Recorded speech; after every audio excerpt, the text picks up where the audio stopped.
Everyone, in this lecture we are going to understand identifying variables. Now what is a variable? Variable is nothing but it is an image, perception or concept that is capable of measurement and hence capable of taking different value. So variable कुछ नहीं है, एक image कह लो, एक concept कह लो, एक perception कह लो, जो capable है किसका? measurement करने के capable है, it's capable of taking different values. ठीक है, सो वेरिएबल एक प्रॉपर्टी है जो डिफरेंट वैल्यूज़ ले सकता है. वेरिएबल मतलब different, varies, different values. And putting it reductively a variable is something that varies. Now what's the difference between variable and concept? So main difference है variable और concept के बीच में मेजरेबिलिटी का. कंसेप्ट जो है वो मेंटल इमेजेस हैं, परसेप्शंस हैं, and therefore their meanings vary from individual to individual. जबकि वेरिएबल जो है वो क्या है, वो मेजरेबल है. of course with varying degrees of accuracy dependent upon the measurement scale used. ठीक है, सो ये मेजरेबल है और ये जो है ये वेरिएबल मेजरेबल है एंड ऑफ कोर्स वेरी करते हैं डिग्री ऑफ एक्यूरेसी के साथ, जो डिपेंडेंट है मेजरमेंट स्केल यूज पे. कंसेप्ट जो है उसको आप मेजर नहीं कर सकते हो, वेरिएबल को कर सकते हो, और वेरिएबल को आप कर सकते हो मेजर क्योंकि ये सब्जेक्टिव और ऑब्जेक्टिव यूनिट ऑफ मेजरमेंट से. ठीक है, नाउ कॉन्सेप्ट्स क्या हैं? Concepts are the subjective impressions which if measured as such would cause problem in comparing responses obtained from different respondents. तो कंसेप्ट एक ऐसा सब्जेक्टिव इम्प्रेशन है जिसको अगर मेजर किया ना आपने तो उससे प्रॉब्लम ही क्रिएट होएगी. डिफरेंट रिस्पॉन्डेंट से रिस्पॉन्सेस गेन करने में प्रॉब्लम ही क्रिएट होएगी. ठीक है, तो इसको मेजर नहीं करा जाता. And it's therefore important for the concept to be converted into variable either directly. इसलिए ज़रूरी है कि कॉन्सेप्ट को वेरिएबल में कन्वर्ट करो, या तो डायरेक्टली कर दो वरना इंडिकेटर्स के सेट के द्वारा कर दो. ठीक है, even though degree of precision with which they can be measured and markedly varies from one measurement scale. ठीक है, तो अब जैसे कंसेप्ट और वेरिएबल में एग्जाम्पल लेते हैं. कॉन्सेप्ट के एग्जाम्पल लो. इफेक्टिवनेस सब्जेक्टिव इम्प्रेशन है, नहीं मेजर तो हो नहीं सकते. इफेक्टिवनेस को कौन मेजर करता है? सेटिस्फेक्शन का लेवल. एक्सीलेंट, कितने लेवल का एक्सीलेंट नहीं पता ना. High achiever, rich, domestic violence, self esteem, impact. फिर वेरिएबल मेजर हो सकते हैं जैसे जेंडर हो गया, एटीट्यूड हो गया, एज हो गई, इनकम, वेट, हाइट, रिलीजन. तो सब्जेक्टिव इम्प्रेशन है, इसमें कोई यूनिफॉर्मिटी भी नहीं है कॉन्सेप्ट में और मेजर भी नहीं होते हैं. पर हाँ वेरिएबल में क्या है, डिग्री ऑफ प्रिसिशन है जो वेरी करता है scale to scale and variable to variable. Okay, now how to convert concept into variable. Now we are going to discuss कि कॉन्सेप्ट को वेरिएबल में कैसे कन्वर्ट करते हैं. Now operationalise the concept you first need to go through identify indicators. सबसे पहले आपको क्या करना पड़ेगा, इंडिकेटर्स को आइडेंटिफाई करना पड़ेगा. ठीक है, then when you convert a concept into variable आपको क्लासिफाई करना पड़ेगा कि किस बेसिस पे मेजरमेंट हो रही है. तो basis of measurement को you have to classify it on basis of measurement into categories and thereby minimizing the inherent variability in understanding. And when you are unable to measure a concept directly, so you have to first convert into indicators and then into variable. तो overall यही करना है, पहले indicator में फिर variable में. और क्या करना है आपको, when you convert a concept into variable you have to classify it what on the basis of measurement into categories and which minimise the inherent variability. Now for example जैसे आपने डिसाइड किया अगर पर्सन रिच है तो आप क्या करेंगे भाई, पर्सन रिच है so one need to decide upon the indicators of wealth. अब वेल्थ के क्या इंडिकेटर्स है, कैसे पता चलता है वेल्थ है या नहीं है? हम उसका घर देखते हैं, हम उसकी कार देखते हैं, हम उसका इन्वेस्टमेंट देखते हैं, है ना. नाउ अब converting the value of each one into dollar will give you the total value of asset. By person, that is the variable. तो अब हम क्या करेंगे भाई, इसको डॉलर में कन्वर्ट करेंगे और टोटल वैल्यू ऑफ एसेट्स आएगा। जैसे इनकम हो गई, income per year, value of asset हो गया। जैसे हमने कह दी कि इनकम पर ईयर अगर डॉलर 1 लाख से ज़्यादा है तो इसका मतलब वो रिच है। देन वैल्यू ऑफ एसेट अगर 2,50,000 से ज़्यादा है देन रिच है person. Alright, okay, let's move further. Now let's discuss what are the differences between quantitative and qualitative in terms of variable. तो भाई वेरिएबल के केस में क्वालिटेटिव और क्वांटिटेटिव में क्या फ़र्क होता है?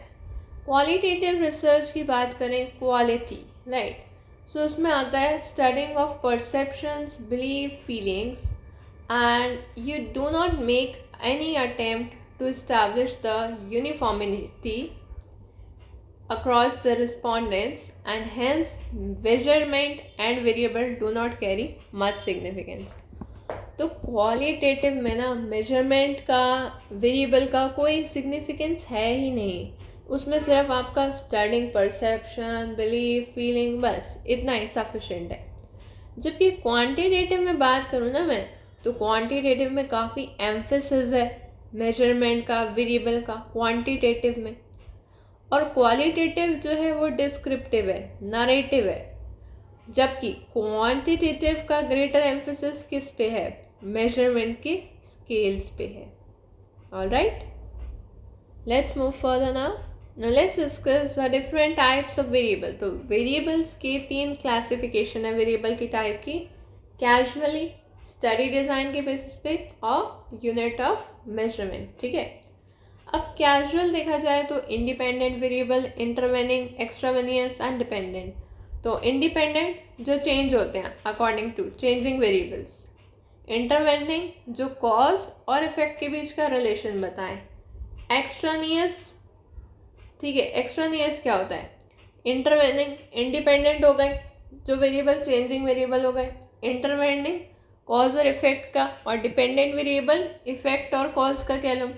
फिर एक्स्ट्रानियस वो होते हैं जिन वेरिएबल को मेजर तो नहीं कर सकते पर वो इफ़ेक्ट करते हैं इंटरवेनिंग वालों को, यानी कॉज और इफेक्ट को। ठीक है, चलो एग्जाम्पल से समझते हैं अब हम इसे।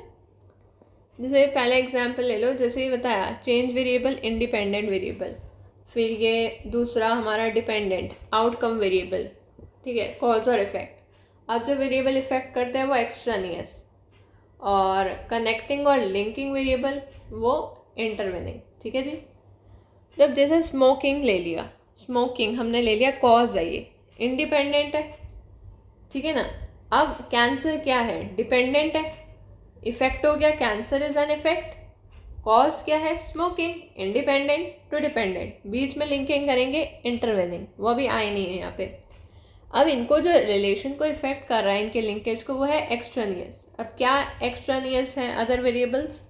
जैसे पर्सन की एज क्या है, स्मोकिंग का लेवल कितना है, ये भी डिपेंड करता है, फिर कितने टाइम से स्मोकिंग चल रही है, ड्यूरेशन क्या है, और फिर डेली एक्सरसाइज का क्या रोल है। ठीक है, नाउ और एग्जांपल देखिए, जैसे मान लीजिए काउंसलिंग सर्विस है, इंडिपेंडेंट, मैरिज प्रॉब्लम डिपेंडेंट, इनके रिलेशनशिप में कि भाई कपल की इकोनॉमिक सिचुएशन क्या है, चाइल्ड का बर्थ है नहीं है, फिर फ्रेंड और रिलेटिव का भी इतना प्रेशर होता है, फिर आपस में सेल्फ रियलाइजेशन क्या है, अनदर पर्सन भी है कोई रिलेशनशिप में, कम्युनिकेशन का लेवल कितना है कपल के बीच में, कपल की मोटिवेशन क्या है, वो इम्प्रूव करना चाहता है सिचुएशन को या नहीं, and competence of the counsellor. Alright, so these are the extraneous variable. Now एक एग्जाम्पल लेते हैं जिसमें इंटरवेनिंग वेरिएबल भी आ रहा है, जैसे मोर्टेलिटी ले लो, इंडिपेंडेंट है, फिर फर्टिलिटी ले लो, डिपेंडेंट है। अब बीच में जो इन्हें इंटरवेनिंग कनेक्ट कर रहा है वो है कि extent of use of contraceptive, और एक्सट्रानियस वेरिएबल क्या है? जैसे एटीट्यूड टुवर्ड्स कंट्रासेप्टिव, फिर पीपल का लेवल ऑफ एजुकेशन क्या है ना, सोशल इकोनॉमिक स्टेटस क्या है, प्रोविजन क्या है, क्वालिटी ऑफ हेल्थ क्या है, motivation, age, relation. So I hope this much is clear to you. Okay, now let's move towards the study design के बेसिस पे वेरिएबल को हम एक्टिव वेरिएबल और एट्रीब्यूट वेरिएबल में डिवाइड करते हैं। ठीक है, स्टडी डिज़ाइन के। अब स्टडी डिज़ाइन में देखो, अगर रिसर्चर जो है मैनिपुलेट कर सकता है, कंट्रोल कर सकता है, मेजर कर सकता है, तो वो एक्टिव है वेरिएबल। और अगर रिसर्चर मैनिपुलेट नहीं कर सकता, कंट्रोल नहीं कर सकता, मेजर नहीं कर सकता, तो वो एट्रीब्यूट वेरिएबल है।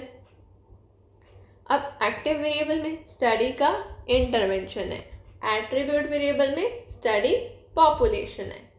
एक्टिव वेरिएबल में देखो different teaching models, experimental intervention, program service, and etc. like this. And if we talk about attribute variables, we have age, gender, level of motivation, attitudes, religion, etc. Okay. Now, if we classify variable on the basis of unit of measurement, then we have categorical, qualitative, continuous, and quantitative.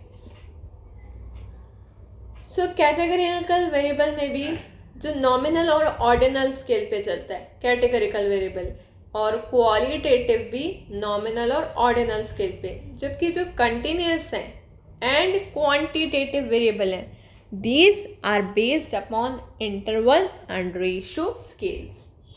अब categorical variable भी ना further divided है 3 category में। Constant जिसमें 1 category आता है जैसे water, tree, taxi. फिर डाइकोटोमस जिसमें 2 कैटेगरी आ गई, यस या नो, गुड या बैड, रिच या पुअर, मेल या फीमेल, हॉट या कोल्ड। फिर पॉलीटोमस मोर देन 2 कैटेगरी, एटीट्यूड आ गया, भाई स्ट्रांगली फेवरेबल है, एटीट्यूड्स जैसे कि भाई स्ट्रांगली फेवरेबल है या कह लो फेवरेबल है सिर्फ, अनसर्टेन है या स्ट्रांगली अनफेवरेबल है। तो 2 से ज़्यादा ऑप्शन है ना एटीट्यूड को लेके, समझ गए।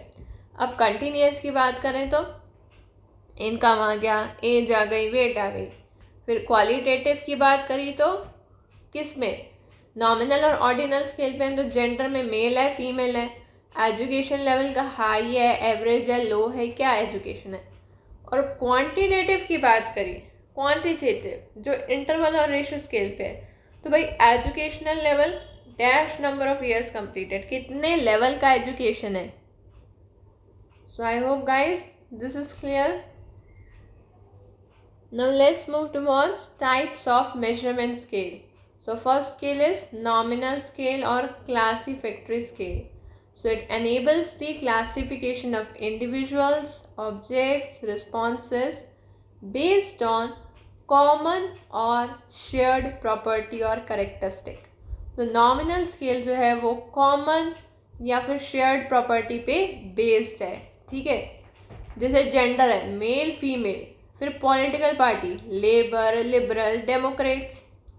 फिर ऑर्डिनल और रैंकिंग स्केल की बात करें तो ordinal scale has all the properties of nominal scale, जिसमें जैसे सब ग्रुप्स में डिवाइडेड है वो भी कॉमन कैरेक्टरिस्टिक पे, और रैंकिंग भी है सब ग्रुप की कुछ ऑर्डर में। इनकम भाई above average, average, below average. फिर इकोनॉमिक स्टेटस सोशियो वाला अपर, मिडल, लोअर, क्या मतलब डिवीजन तो है सब ग्रुप्स का on the basis of common characteristic, और रैंकिंग भी है सब ग्रुप की एक सर्टेन ऑर्डर में। सो ये ऑर्डिनल स्केल है या रैंकिंग स्केल है, क्लियर है। And lastly we move towards interval scale, जिसमें कैरेक्टरिस्टिक है ऑर्डिनल स्केल की भी, और इंडिविजुअल और responses belonging to subcategory have common characteristic and subcategory arranged in ascending or a descending order. So जैसे temperature Celsius या Fahrenheit, unit of measurement with an arbitrary starting or terminating point. And lastly we move towards ratio scale, जिसमें nominal, ordinal और interval तीनों की category हैं, जैसे starting point fixed है 0 पे। फिर absolute scale की बात करें तो difference between interval is always measured from a 0 point. Height centimetre में, income dollar, age year per month, weight KG. So I hope guys this lecture must be helpful to you. Thanks for watching.